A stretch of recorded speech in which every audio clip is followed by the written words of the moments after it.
Antes de empezar, un agradecimiento a los dragones del vacío y señores del Imperio Infinito. Gracias a ellos puedo seguir trayendo estas historias casi a diario. Hacer trampa. Algunos de los mayores avances científicos ocurren por accidente. Los rayos X, la penicilina, todo ese asunto de Newton con la manzana y demás. El mío comenzó como una especie de tragedia personal. Verás, mi padre era muy amable y en general un buen padre.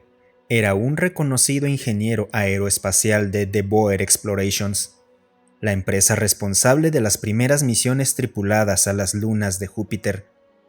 Así que, naturalmente, lo admiraba y rápidamente me fascinó todo lo relacionado con el espacio. Sin embargo, en algún momento adoptó una visión algo pesimista del mundo.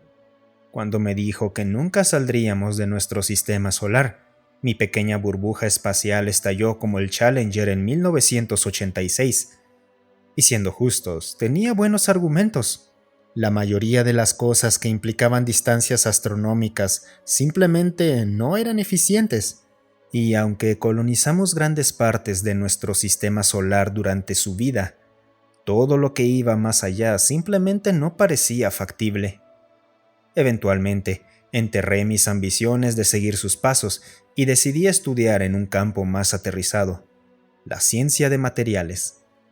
Justo después de graduarme, tuve la suerte de conseguir un puesto en el MRC 2.14 de Ganímides, un sueño hecho realidad, bueno, al menos para mi padre. En ese entonces, Ganímides era bien conocido por albergar a los pioneros en ingeniería impulsada por inteligencia artificial, física del estado sólido y ciencia de nanomateriales. Y yo iba a convertirme en uno de ellos. Excepto que no era ni la mitad de inteligente ni tan motivado como mis compañeros. De alguna forma logré obtener mi título eligiendo los cursos más fáciles, juntándome con las personas correctas y haciendo trampa cuando era necesario. Y ahora todos mis esfuerzos de investigación finalmente no daban fruto, mientras lentamente pero con seguridad me quedaba sin ideas. Bueno, en ese entonces realmente me desesperé, lo cual es mucho más fácil de admitir ahora, considerando cómo terminó todo para mí. No produje ningún resultado significativo en semanas, si no es que en meses. Y apenas salía del paso fingiendo que trabajaba en algo grande e importante. En verdad, simplemente me encerraba en uno de nuestros laboratorios menos populares. Lamentaba mis decisiones de carrera con unas cervezas rehidratadas baratas y conectaba una de nuestras viejas fábricas de capas atómicas Skyn a un generador aleatorio, solo para tener al menos algunas muestras falsas e inútiles en mano cuando mi fracaso inevitablemente saliera a la luz. Estaba de regreso del baño cuando empezaron a sonar las alarmas ese fatídico día. En segundos, los pasillos se llenaron de gente. Debido al valor estratégico de nuestra instalación para la USEC, los miembros del personal estábamos bien preparados para cualquier tipo de altercado, desde ataques terroristas hasta bombardeos orbitales. Había un protocolo para todo, y los simulacros eran tan frecuentes que nada realmente sorprendía a nadie.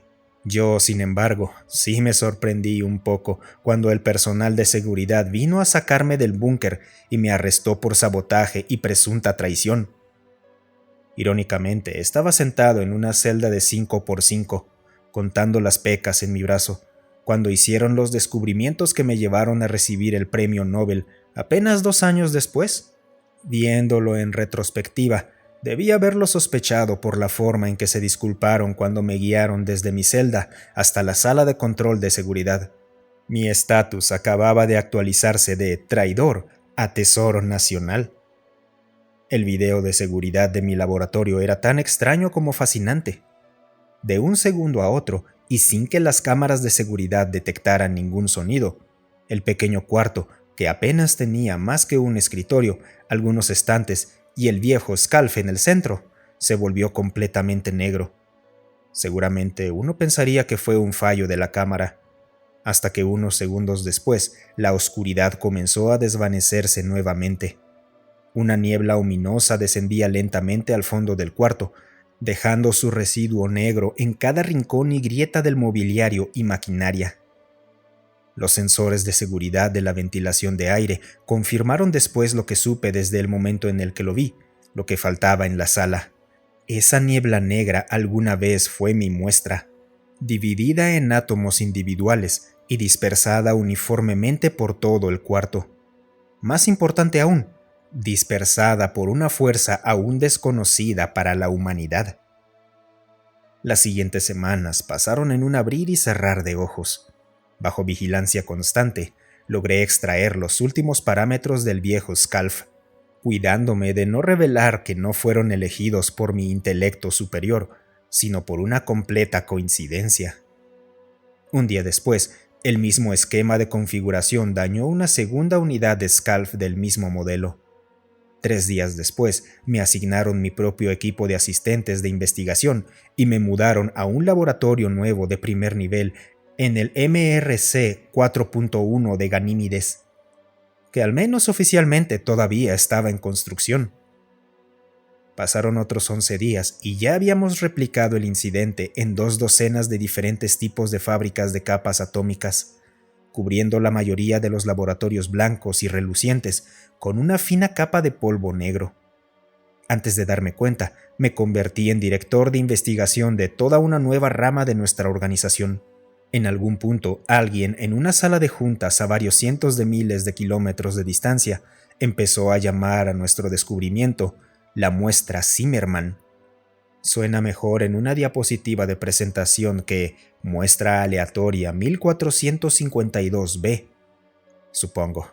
Pero bueno, el nombre se quedó, y así mi apodo quedó irrevocablemente grabado en los libros de historia.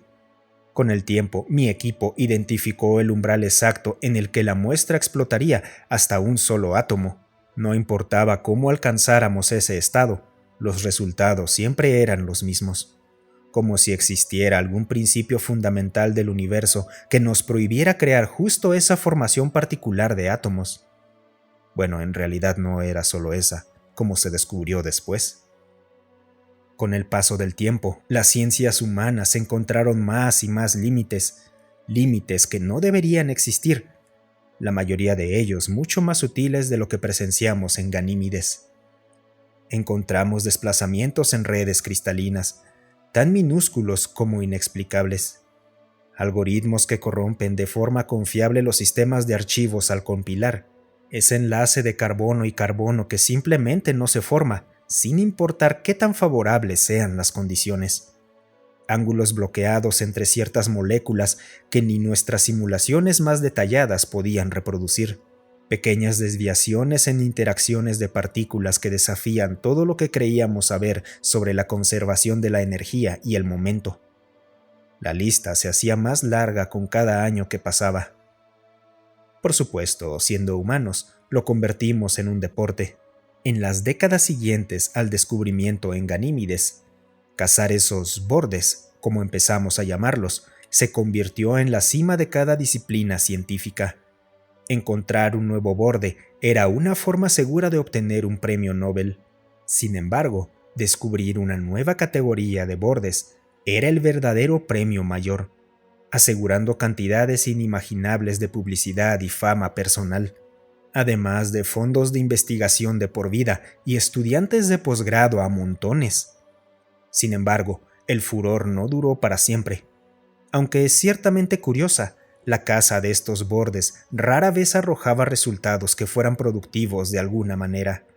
Por el contrario, el descubrimiento de un borde podía ser bastante destructivo, deteniendo por completo ramas enteras de investigación. La sociedad se adaptó y volvió a cambiar su enfoque. Aceptamos que existía una barrera que probablemente nunca romperíamos y que seguiríamos confinados a nuestra pequeña burbuja en el espacio. Campos más tradicionales como la ingeniería, la socioeconomía, las neurociencias aplicadas y la psicología se convirtieron en las nuevas estrellas. Aprendimos a ser muy sofisticados en todo lo que hacíamos. Solo unos pocos investigadores fundamentales continuaron empujando los límites inútilmente. principalmente viejos testarudos como yo, demasiado tercos o demasiado limitados en sus calificaciones para las artes más refinadas e integradas del nuevo mundo. Tuvo que ocurrir otra casualidad estúpidamente aleatoria para sacudir las cosas. Y, como quiere la historia, yo estuve en el centro, de nuevo. El penúltimo grupo de estudiantes de posgrado que asesoré antes de mi no tan merecido retiro estaba por terminar sus títulos. Como los bromistas que eran, querían honrar mi carrera científica recreando el descubrimiento de la muestra Zimmermann. Como esas antiguas unidades SCALF eran difíciles de conseguir, se les ocurrió usar un tipo de borde de autorreorganización que habíamos estudiado a principios de ese año para replicar el efecto. Cuando unas horas más tarde todo el campus estuvo cubierto con este fino polvo negro que conocía tan bien, tuve lo que llamo el único destello de genialidad de mi vida. En cuestión de milisegundos, comprendí el potencial. Finalmente reconocía los bordes por lo que realmente eran. No una especie de restricción celestial impuesto por lo divino. Eran una caja de herramientas completamente nueva que habíamos estado construyendo poco a poco todo este tiempo, mientras desestimábamos por completo sus posibilidades, hasta ahora. Una nueva chispa se encendió en ese momento, tanto en mí como en la historia de las ciencias fundamentales en general. Y claro, para entonces ya habíamos acumulado un enorme reservorio de bordes, de todo tipo.